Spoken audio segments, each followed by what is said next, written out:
দক্ষিণ দিনাজপুর জেলার হরিরামপুর থানার অন্তর্গত গোকর্ণ গ্রাম পঞ্চায়েতের লঘুচর গ্রামে আকাশ থেকে পড়া এক রহস্যজনক পাথরকে ঘিরে চাঞ্চল্য ছড়ালো।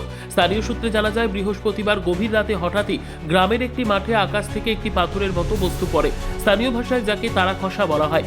ঘটনার খবর ছড়িয়ে পড়তেই চাঞ্চল্যের সৃষ্টি হয়, সেই সঙ্গে আতঙ্ক দেখা দেয় এলাকার মানুষের মধ্যে।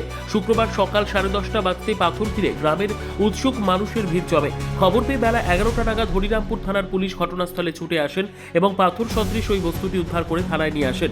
বর্তমানে এই রহস্যজনক বস্তুটি হরিরামপুর থানার পুলিশি নজরদারিতে নিরাপদ হেফাজতে রাখা হয়েছে। আকাশ থেকে বস্তুটি পড়ার প্রকৃত কারণ জানতে তদন্ত শুরু করেছে পুলিশ।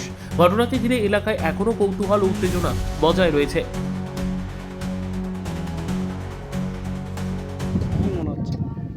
এটা খুবই ভয়ানক জিনিস। এটা আকাশ থেকে আসলো, আবার আমরা 5 বন্ধু বসেছিলাম।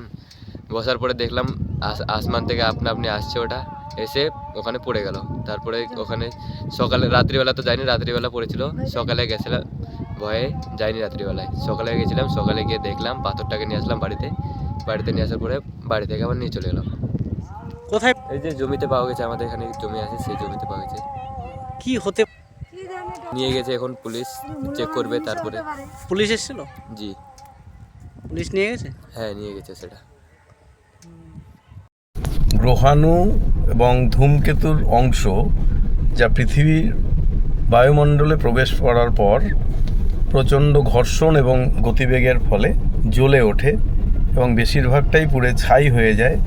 যে অংশটুকু না পড়ে সেইটুকুই পৃথিবীতে আছড়ে পড়ে এবং এটাই হলো উল্কাপিণ্ড। লোহা, নিকেল এবং অন্য কিছু খনিজের মিশ্রণ দিয়ে এগুলো তৈরি।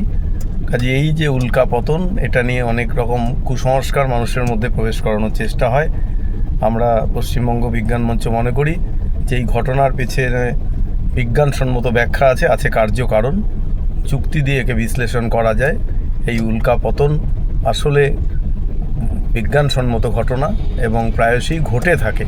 এ নিয়ে সাধারণ মানুষের মধ্যে কুসংস্কার ছড়ানোর জন্য যারা উদ্যোগী হয়েছেন তাদের বিপক্ষে আমরা আছি এবং আমরা যুক্তি দিয়ে মানুষকে বোঝাতে চাই যে প্রত্যেকটা ঘটনার পিছনে কার্যকারণ আছে।